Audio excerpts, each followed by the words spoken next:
What's going on, everybody? Welcome back to Unhinged Yankees. I'm Patrick Hennessy, and today I'm going to remind you of 5 players that you probably forgot played for the New York Yankees. Let's jump right into the list with Lance Berkman, who played in just 37 games with the Yankees in 2010, and batted just .255 with 1 home run and 9 RBIs. In case you're not too familiar with Lance Berkman prior to him becoming a Yankee, he was a pretty solid player with the Houston Astros. He was a 5-time All-Star and a switch-hitting superstar. But he comes to the New York Yankees and he just becomes the absolute definition of mediocre. However, Berkman did come up pretty clutch in the postseason, particularly the ALDS against the Minnesota Twins, where he went 2 for 4 in just one game. Berkman was also pretty decent in the ALCS that year, a series which the Yankees lost against the Rangers. Try to forget about that. Where he was 3 for 12 with 2 RBIs. That's a career to remember. But of course, the Yankees decline his option for 2011. He signs with the Cardinals, and he's an all-star with 31 home runs, bats over 300, and finishes 7th in MVP voting. Just the Yankees' luck, right? My hat goes off to you, Lance. Next up on our list is none other than Pudge Rodriguez, who played in just 33 games with the Yankees after being traded to the club in 2008 at the trade deadline. The reason that nobody really remembers Pudge in pinstripes is because there was nothing really memorable about it. I mean, this highlight that I'm playing is basically the only one on YouTube of Pudge in pinstripes. Despite batting .295 with the Tigers before being traded to the Yankees, Pudge batted just .219 after landing in the Bronx. It's safe to say that by the time the season was over and Pudge signed his contract with the Houston Astros, I'd assume that both sides were very happy that they were moving on from one another.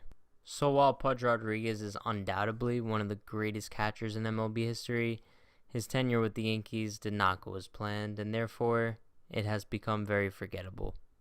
Number 3 on our list is going to have to be none other than the man himself, Kevin Youkilis. Youkilis played 28 games with the 2013 Yankees club that didn't contain some of your favorite star players like Jeter and A-Rod. They contained Vernon Wells, Mark Reynolds, Lyle Overbay, and Travis Hafner. Youkilis was a very feared hitter when he was with the Red Sox. He consistently batted over 300 every year with 20-plus home runs. But once he came to the Yankees, that all changed. In his very short tenure, he batted just .219 with 2 home runs and 8 RBIs before falling on the injured list and never playing another major league game. To be quite honest, this was an acquisition that never even should have happened in the first place. It was just flat out weird seeing posters of a hairless Kevin Youkilis plastered all around Yankee Stadium. So, with that being said, let's just move on to the next forgotten Yankee. Number 4 is going to have to be a player who was once a superstar with the Atlanta Braves, and that is Andruw Jones, who played in over 170 games with the Yankees split between 2011 and 2012. And while Jones didn't put up MVP numbers in the Bronx like he did in Atlanta, he was still a pretty decent offensive player. In 2011, he hit .247 with a .356 on-base percentage and hit 13 home runs while driving in 33 RBIs. In 2012, his batting average took a little bit of a dip to .197, but he still hit 14 home runs and drove in 34 RBIs. Jones did get a very small taste of the postseason with the Yankees in 2011 when he got 1 plate appearance against the Tigers in the ALDS, and he made the most of it. He got a sacrifice fly. After the 2012 season with the Yankees, Jones decided to call it a career, and what a career it was. He finished with 10 Gold Gloves and 5 All-Star nominations. And while he does have a reasonable case to be entered into Cooperstown, it's not looking too likely. Last year, he only garnered 7.5% of the Hall of Fame voting.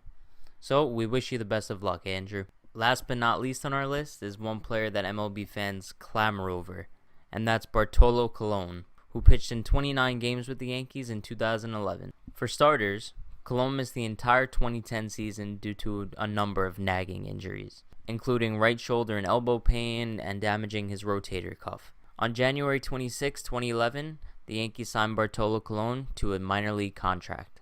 He was then invited to spring training, and he actually made the team with a bullpen position. However, by the end of April, he did replace Phil Hughes in the starting rotation. His shining moment as a starter with the Yankee came when he pitched a 4-hit shutout against the Oakland Athletics in Oakland. Colon finished the season with an 8-10 record while sporting a 4.0 ERA. He was named to the team's playoff roster, but he failed to make an appearance after the Yankees fell short to the Detroit Tigers in the 2011 ALDS.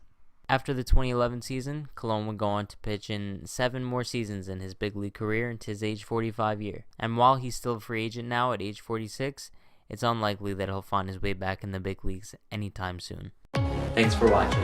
If there's any players you think we forgot, just leave a comment down below and we'll see you next video.